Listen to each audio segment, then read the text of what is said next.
Bonjour et bienvenue à tous dans cette nouvelle capsule. Aujourd'hui, on s'attaque à un outil super intéressant.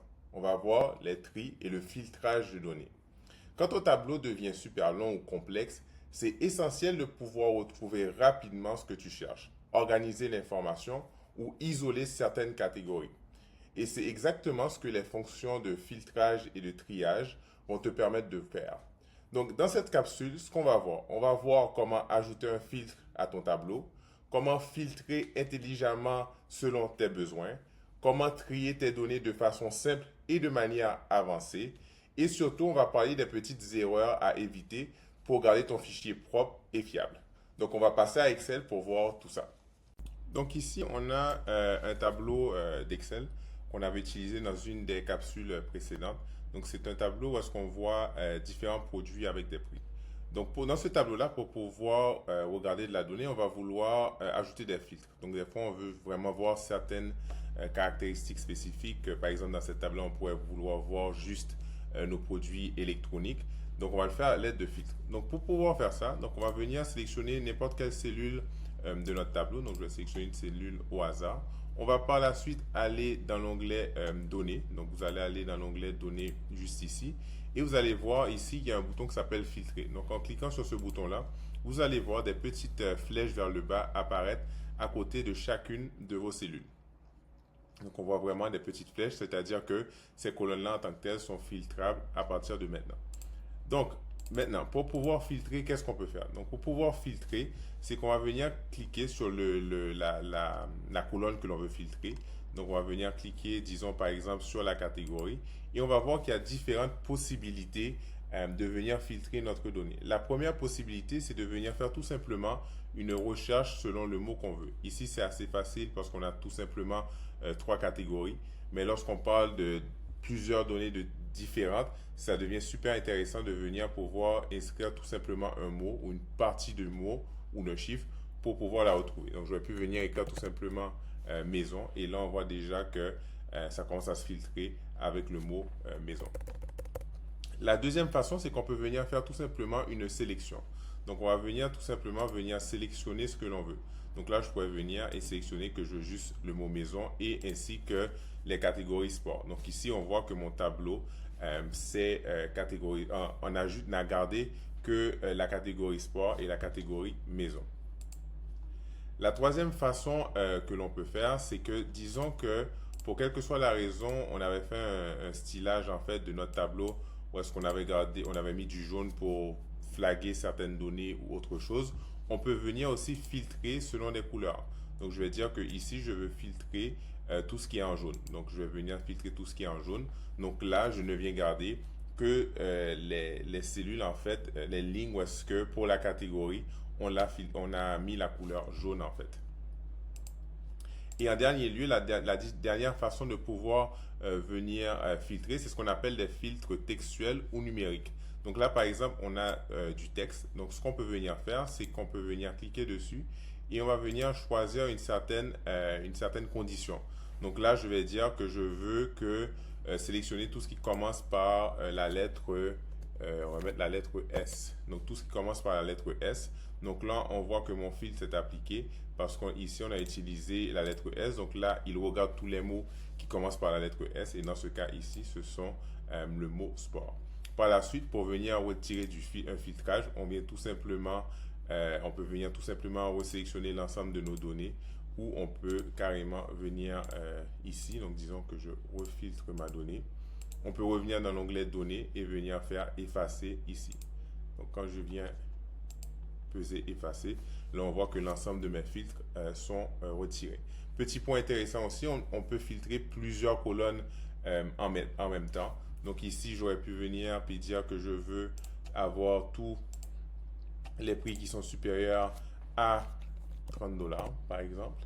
Donc tout ce qui est supérieur à 30 dollars. Et je ne veux que la catégorie électronique.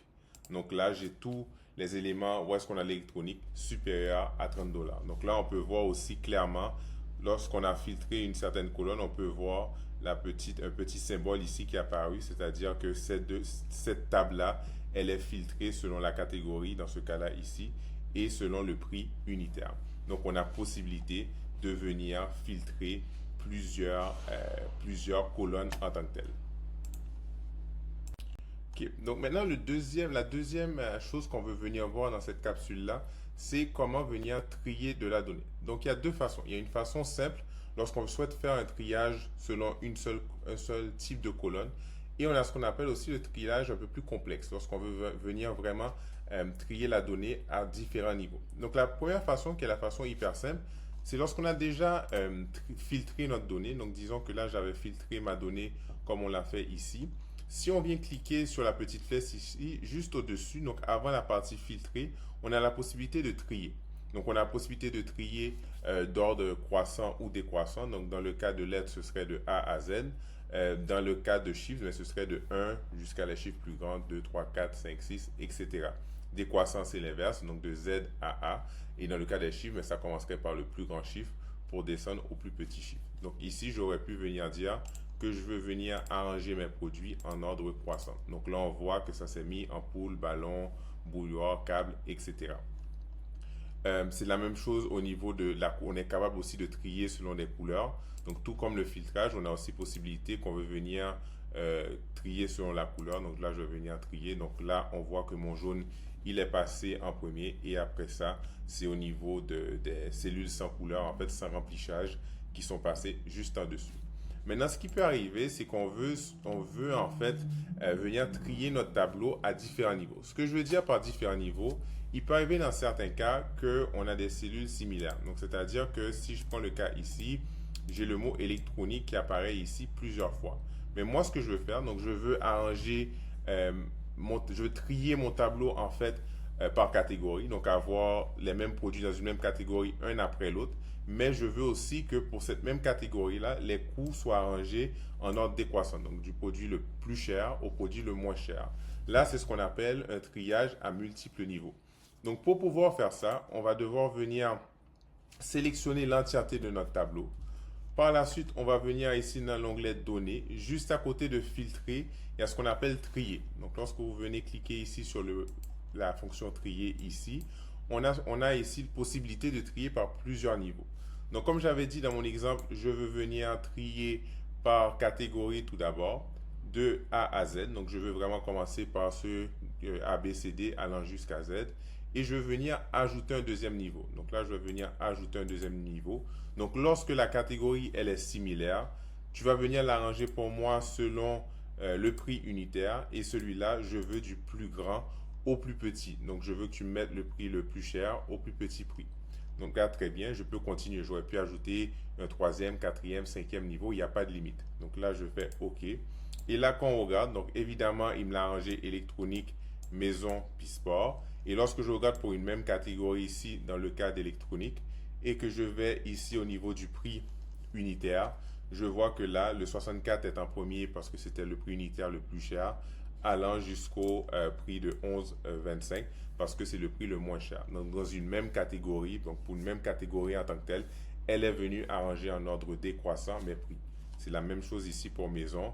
Donc, lorsqu'on regarde maison et le prix unitaire, et elle commence avec le prix de 74,95 pour terminer à 3,75 $. Donc, ça, c'est ce qu'on appelle du triage à multiples niveaux.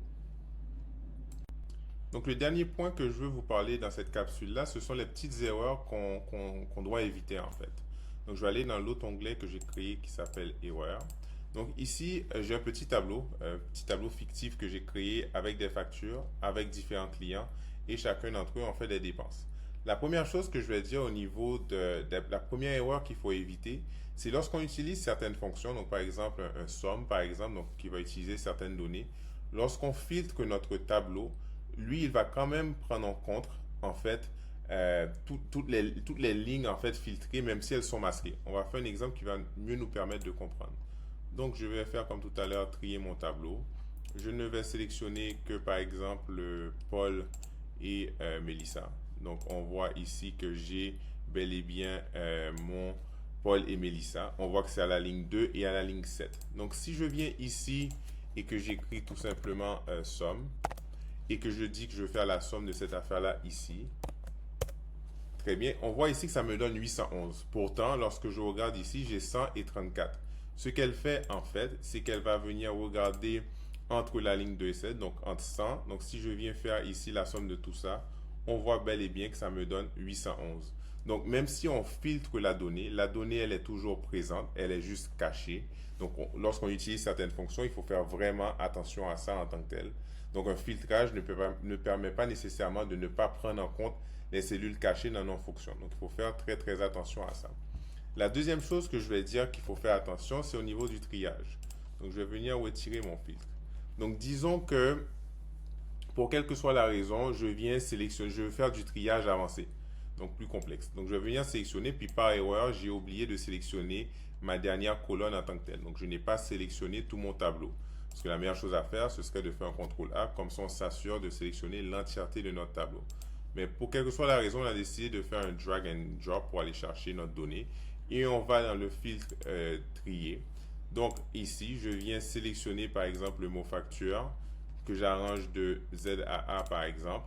Je fais OK. Donc là, on voit bel et bien que mes deux colonnes ici se sont arrangées parce que ce sont celles que j'ai sélectionnées. Pourtant, ce que j'ai ici, les coûts n'ont absolument pas bougé. Donc là, on a fait un triage qui est complètement venu désorganiser notre tableau, ce qui rend maintenant notre donnée fausse. Donc on a mélangé de la donnée parce qu'on n'a pas effectué un triage complet sur l'entièreté de notre tableau. Donc ça, il faut faire vraiment attention que lorsqu'on veut trier notre donnée, le triage plus complexe, de vraiment venir sélectionner l'entièreté de notre tableau. La dernière chose que j'aimerais dire, c'est que lorsqu'on a aussi des cellules fusionnées dans notre tableau, mais souvent Excel soit va nous l'empêcher ou des fois ça peut créer des erreurs un peu bizarres, donc des résultats imprévisibles. Donc disons à titre d'exemple, je viens fusionner ici mon tableau. Donc là j'ai une des deux lignes qui ont été fusionnées et que je veux venir ici filtrer. Donc disons que je vais venir trier en ordre décroissant. Donc là Excel me donne une erreur pour me dire pour ce faire la taille des cellules fusionnées doit être identique. Donc ça, pour que ça fonctionne, il faudrait que toutes mes cellules soient fusionnées ou que celles-là ne soient pas fusionnées du tout. Donc des fois qu'on a des cellules fusionnées, il faut faire hyper attention. Donc soit Excel va nous avertir pour nous dire que ce qu'on souhaite faire ne marche pas, ou des fois peut venir donner des résultats. Là, on voit que pour le triage, ça a marché, mais il faut faire attention des résultats qu'on souhaite obtenir. Donc même si on voit ici que la donnée elle est fusionnée, donc le D ici elle est fusionnée, mais lorsqu'on regarde dans la liste client, on a une donnée vide, c'est parce que la fusion en fait elle est reconnue comme vide ici. Donc on voit qu'elle nous ramène le D. Donc essayez d'éviter en fait d'avoir des cellules fusionnées dans votre tableau, ou si vous avez des cellules fusionnées, il faudrait que le même concept soit un peu partout dans l'entièreté de votre tableau pour les colonnes fusionnées en tant que telles. Donc ça, ce sont les trois petites en fait erreurs qu'il faut faire attention. Donc je vais là switcher à la fiche mémoire juste pour résumer un peu tout ce qu'on a vu à travers cette capsule. Donc ici, pour terminer la capsule, on a la petite fiche mémo qui résume tout ce que l'on a vu durant cette capsule, comment filtrer, comment trier et les bonnes pratiques. Donc je vous laisse là-dessus et on se reverra à la prochaine capsule.